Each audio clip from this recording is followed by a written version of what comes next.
नमस्ते।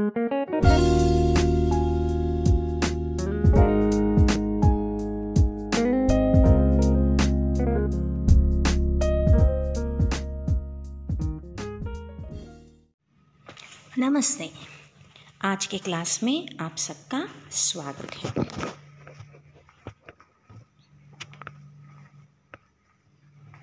प्यारे विद्यार्थियों, हम PU2 की जो बहुत ही महत्वपूर्ण कविता है, वेरी इम्पोर्टेंट पोयम, भारत की धरती, इस कविता को हमने 3 भागों में देखा।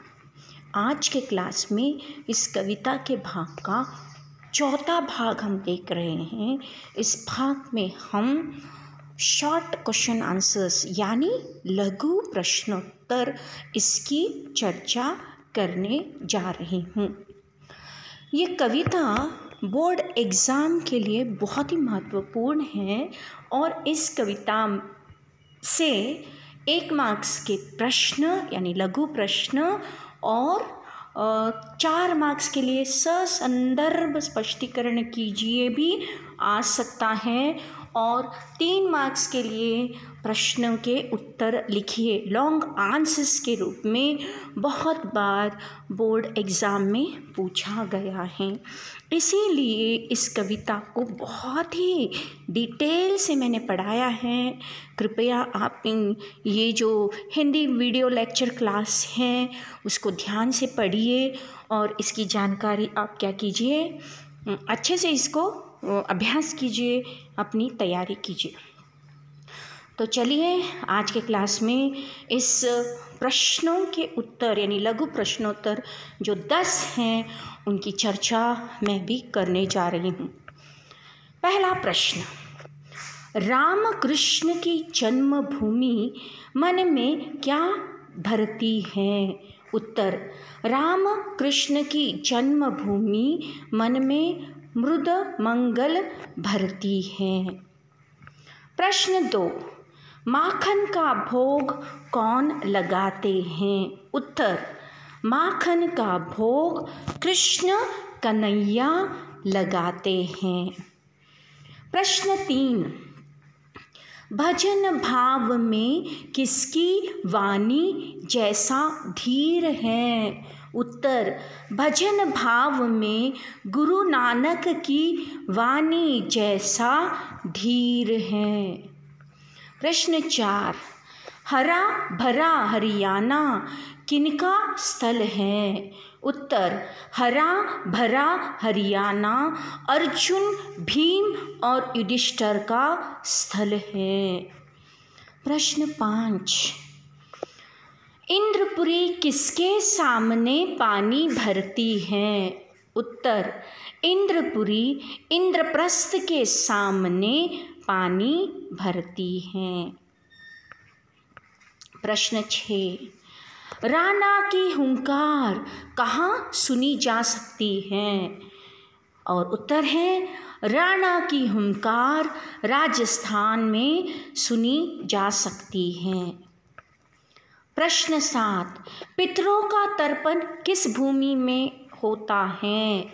उत्तर, पितरों का तर्पण बिहार की भूमि में होता है।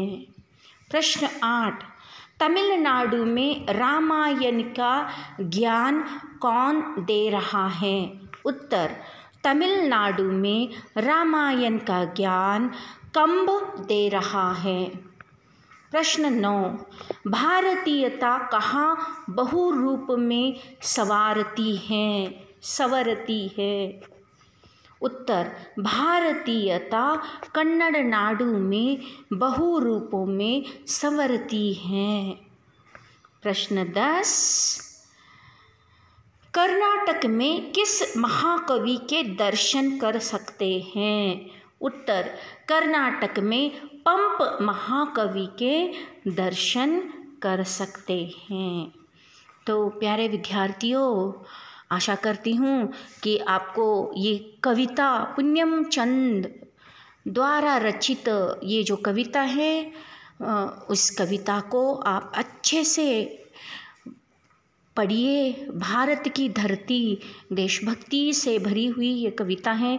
अपने देश के राज्यों का, प्रांतों की विशेषता, वीरता, शूरता और एकता की ये जो वर्णन कवि यहाँ पर करते हैं, आपको इसको अच्छे से पढ़ लेना चाहिए।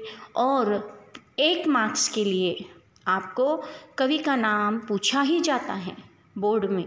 1 मार्क्स के लिए कवि का नाम पूछा जाता है।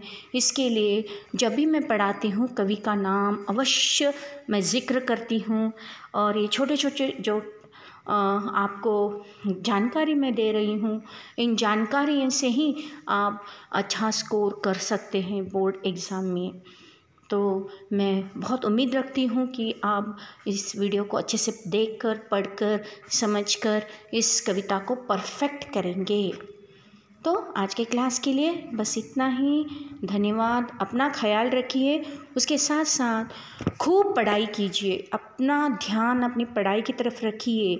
आपको हर रोज़ 1 घंटा हिंदी की पढ़ाई करनी है। 1 घंटा हर रोज़ आप अभ्यास कीजिए, राइटिंग प्रैक्टिस कीजिए।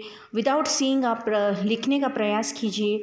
लिखित रूप में बोर्ड एग्ज़ाम होती हैं, परीक्षा होती है, आपकी वार्षिक परीक्षा। तो लिखित प्रैक्टिस, राइटिंग प्रैक्टिस बहुत ज़रूरी है। अब हम देखते हैं कोविड-19 के इस इमरजेंसी काल में आपके पास समय ही समय है। समय का सदुपयोग कीजिए और जो समय के साथ चलता है, समय उसको सफलता की ओर ले जाता है। तो आप इसका ख्याल रखिए। बस आज के लिए बस इतना ही। धन्यवाद।